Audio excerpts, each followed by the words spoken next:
Chapter 33. Erica wiped blood and Dior rouge from her lip, where Dawn's handprint darkened the usual cool tones of her complexion. Hazel eyes narrowed as she noticed his attention flick over her shoulder, past the ornate wood paneling and leather-bound books to where Petrov, the family conciliere, stood waiting. Though quiet, he'd opened not one but both double doors, waiting somewhat impatiently for her to leave. It was unlike her to speak out of turn.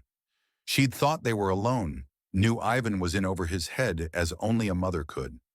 She knew enough to realize Don had acted before she said something that could not be undone, but it didn't change the fact. He was to blame. They were all to blame. They had led them here. Straightening up, she made no move to hide her displeasure as she spun on her heel, stilettos echoing over the cold marble floor as she left. She hated them, all of them, and their bloody games, the stranglehold it placed on them. She couldn't breathe. Most of Moscow lay in ruins, her family falling like the great city itself. Inside her room, she locked the door before crumpling to the floor beside the Viennese sofa, tears carving down her cheeks, washing the very foundation from her. Her heart threatening to stop altogether, where she screamed into the ether, every fiber of her begging, bargaining on behalf of her son, Ivan. Don gestured Petrov in. He didn't need to ask the reason for his visit. The family were unhappy, and their consigliere held incredible influence between all 12 clans, even after Dmitri had cost them the keys to England. Petrov was Don's nephew and known for being incredibly ruthless, carrying out the broader consensus and commanding respect across all fractions of the syndicate, despite being just 32 years of age. He was both articulate and direct, with quick-spoken English and flawless attention to detail.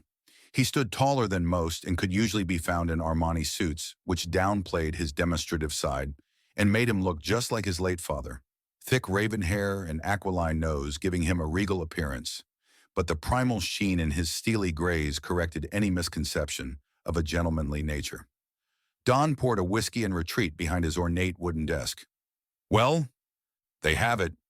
Even with Don's back to him, Petrov could see the old man's broad shoulders wilt under the mounting pressure he faced. Petrov knew he had to remain impartial, but couldn't deny it pained him to see the last reminder of his father falter. The two of them had hardly seen eye to eye, but for all his late father's faults, of which there were many, he remained the pillar of what strength looked like. Don was much like his late father, though poor health and the reckless actions of his eldest son threatened to turn the tide on his legacy. Striding over to the old man, Petrov pulled out the heart meds he knew were hidden in the second drawer and dropped one out. "Take it." Petrov gestured to the tablet before returning to where he'd stood by the window, hands sliding into his pockets as he stared out over their war-torn city. Ivan had been using the ledger to try and outmaneuver the others, the family. They know you were unaware, a fact which no doubt only worsens their confidence. Petrov gave a curt nod, his gaze still fixed out of the window.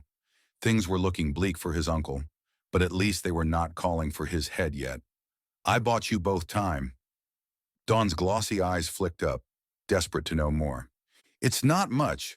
Won't take Velda King and her team long to break the code, realize what they are holding." Dawn gave a nod. "She was with Special Branch. We know their playbook. But she doesn't have the manpower to outmaneuver us. She does now, especially if we're fighting amongst ourselves. Her rebels have joined the mercenaries, aligned their forces. Her hackers, strategists, propaganda machine, their favor with the people, alongside the SMC's military proficiency. When they figure out what they have, we will lose. You realize what this means?" Petrov eyed him. Don gave a reluctant nod. "Ivan." Petrov stood in silence looking out of the window. "I don't know what to tell Erica. If it comes to that, make it good." Don gave a nod, black eyes dead where they fixed on the desk. "Find the ledger, whatever it takes." Petrov took his leave. There was nothing more he could do here. Once he had the ledger, he'd be in a better position to negotiate on their behalf. Asterisk. Annika stared out the window, the sound of the ongoing meeting fading to her thoughts as she remembered how it had been, how quickly they slid into blind insanity. It felt surreal. She watched pictures of past empire collapse like a tower, that same structure rising back up again to new heights, demolishing themselves more quickly each time. It was a sobering thought.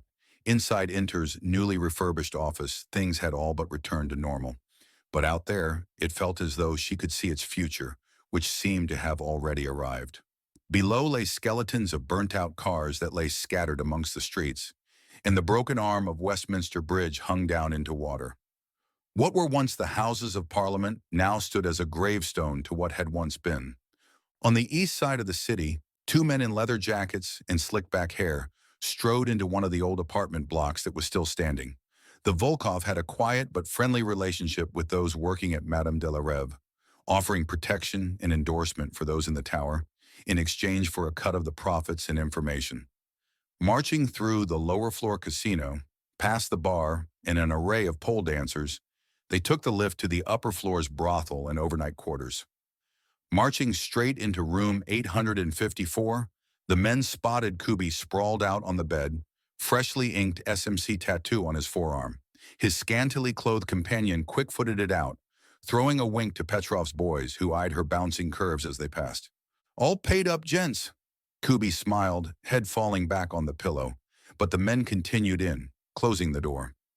Finding his gun missing, Kubi reached for his belt, flung it round his wrist as the first approached. "You're not my type, lads," he smiled, knocking the knife from one giant, buckle smashing into the other's head before swinging at the next. Kubi's timing was perfect. Soon both giants lay in the heap. Opening the door to the dimly lit hallway and surprised look on his companion, he strode out and retrieved his gun and shirt. Her mix of surprise and guilt seemed to him to shine of inexperience. Her dark eyes flicked between him and the gun. No lead. Kubi leaned in for what seemed round two. "Give me time." But he didn't have time, as the taser she shot out sent the young lad tumbling down the stairs, landing semi-conscious at Petrov's feet. Kubi's muffled groans could be heard from downstairs as Petrov made enquiries about the ledger. He was joined shortly after by his rough cuts who'd woken up. Kubi had given them nothing.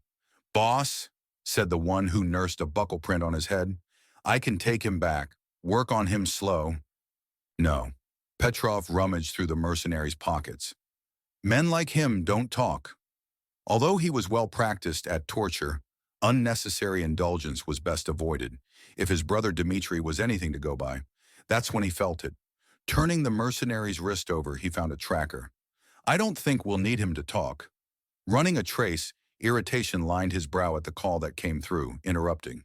"Yeah, bat," he cussed on answering. The Wider family had reached a decision on Ivan and his uncle.